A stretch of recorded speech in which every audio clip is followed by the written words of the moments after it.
Salut tout le monde, c'est Quentin. Après plusieurs semaines d'utilisation, il est enfin temps de revenir sur le Samsung Galaxy Note 20 Ultra. Et c'est parti.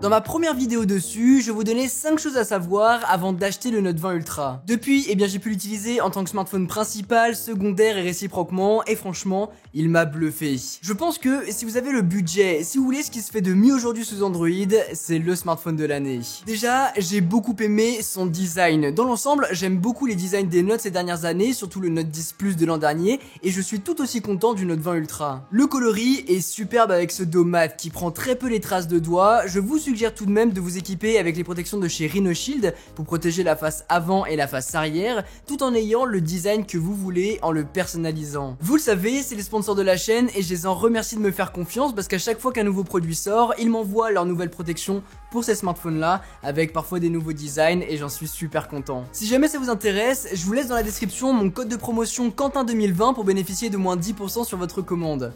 C'est toujours bon à prendre. Pour revenir à l'écran, je le trouve irréprochable, ou presque. J'aurais aimé pouvoir l'utiliser en 120 Hz avec la résolution maximale. Certes, la batterie en prendra un coup, mais ça aurait été ma décision. Et puis, je suis pas sûr que ça aurait changé grand chose, parce que l'autonomie, elle est pas si folle que ça. Vous tiendrez la journée avec, mais venant d'un Note, c'est un peu décevant. Peut-être que dans de futures mises à jour ça passera, mais déjà plusieurs sont arrivés sans que je vois de réelles différences. Autre chose qui m'a déplu sur ce Note 20 Ultra, c'est la façon de le déverrouiller. On a un capteur d'empreinte digitale sous l'écran qui fonctionne quand il veut, mais quand il fonctionne, ça met vraiment du temps à déverrouiller. On a aussi la reconnaissance faciale, un peu capricieuse si les conditions ne sont pas parfaites, et puis on a le schéma. Je déverrouille avec le schéma. À chaque fois que je le déverrouille, c'est ce qui fonctionne au final le plus rapidement, je passe par ce moyen-là. Et je trouve ça vraiment dommage que sur un téléphone aussi premium que ça et aussi cher, on ait ce genre de problème. Donc, design validé, écran validé, batterie à améliorer, capteur d'empreinte digitale et reconnaissance faciale à améliorer.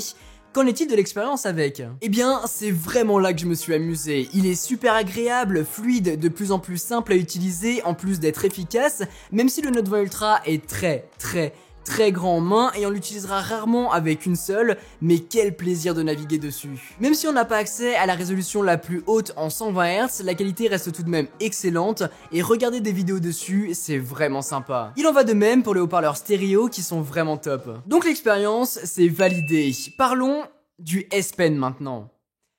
J'utilise jamais. Je le sors uniquement pour jouer avec ou bien pour l'effet waouh, mais sinon j'en ai pas l'utilité. Je dis pas qu'il est mauvais, au contraire, Samsung l'a vachement bien optimisé, mais j'en ai pas besoin. Dans ma première vidéo sur le Note 20 Ultra, je vous demandais en commentaire à quoi vous sert le S Pen, et pour beaucoup, c'est pour le travail ou pour la productivité. C'est un outil qui vient en lien avec votre métier ou tout du moins qui vous permet d'améliorer votre utilisation. Zensen disait même, j'ai l'impression que seulement les utilisateurs de Note savent à quoi sert ce fameux stylet qui est juste génial.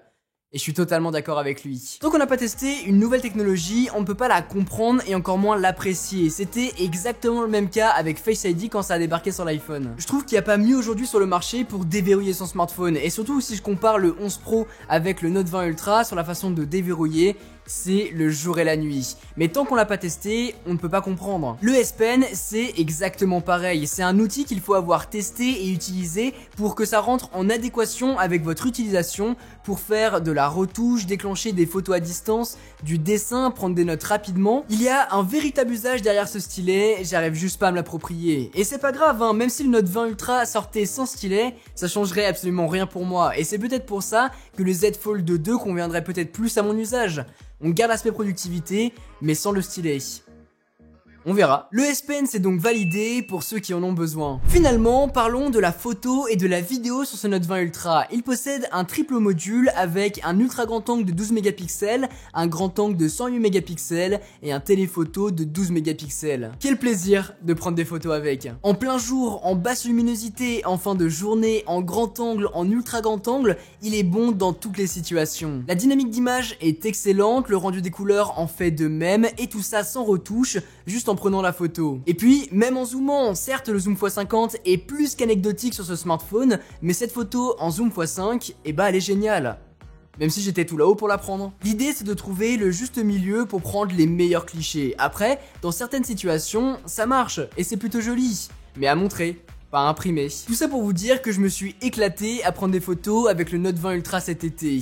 Je suis très content du rendu et d'ailleurs, la plupart des dernières photos sur mon compte Instagram ont été prises avec le Note 20 Ultra. Un petit coup de retouche made in Quentin et le tour est joué. Et puis ça me fait penser que le mode portrait est aussi super clean. Pour ce qui est de la vidéo, j'ai surtout utilisé le mode ultra grand angle. C'est celui qui est le plus impressionnant à la prise de vue, celui dont je me sers pour faire des stories sur Instagram. Il est idéal pour vous montrer où vous êtes et la qualité est top en 4K 30 fps. Bien évidemment, j'ai testé la 8K 24 fps, bah c'est pas encore au point. C'est pas au point, mais c'est normal, c'est pas stabilisé, on a un gros crop, la dynamique d'image se règle pas super bien, l'autofocus se fait pas de façon fluide, enfin bref, ce n'est pas optimisé. En tout cas, pas dans les conditions dans lesquelles je l'ai utilisé, c'est-à-dire à main levée en faisant des mouvements comme ça, ce que je peux faire avec n'importe quelle vidéo et ce que n'importe qui fera pour prendre des vidéos aussi. Vous l'aurez compris, la 8K n'est absolument pas dédiée pour le grand public, c'est vraiment si vous voulez bidouiller un peu et pour certains plans bien spécifiques,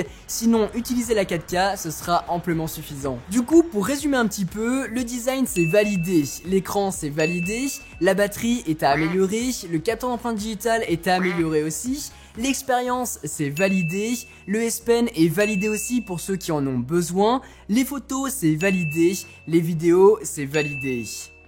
On est sans doute là sur le smartphone de l'année. Mais il faut y mettre le prix, environ 1300 €, ça fait cher mais c'est ce qu'on doit payer aujourd'hui pour avoir le haut du panier et les meilleures performances. En tout cas, selon Samsung, parce que dépendamment de vos budgets, vous allez avoir des smartphones très abordables comme le OnePlus Nord qui est excellent et dont on parlera très bientôt sur la chaîne. Et puis, il faut pas oublier aussi que le Note 20 Ultra est un smartphone qui durera dans le temps de par ses specs, mais il est aussi compatible 5G. Si jamais. Et puis finalement, n'oubliez pas qu'on est sous Android, donc d'ici quelques mois, les prix vont bien dégringoler. Je vous conseille d'attendre ce laps de temps, à partir de là, vous ferez de très bonnes affaires, j'en suis sûr. Voilà en tout cas les amis pour cette vidéo, j'espère vraiment qu'elle vous a plu. Si c'est le cas, n'oubliez pas de mettre un gros pouce bleu, de vous abonner et d'activer la cloche si ce n'est pas encore fait. Dans une prochaine vidéo, on parlera aussi du Galaxy Note 20, est-ce qu'il faut l'acheter ou pas. On parlera aussi, comme je vous disais, du OnePlus Nord, un excellent rapport qualité-prix. Et si vous voulez pas manquer tout ça, n'hésitez pas à vous abonner. Sur ce, c'était Quentin, passez tous une très bonne journée. Tchou!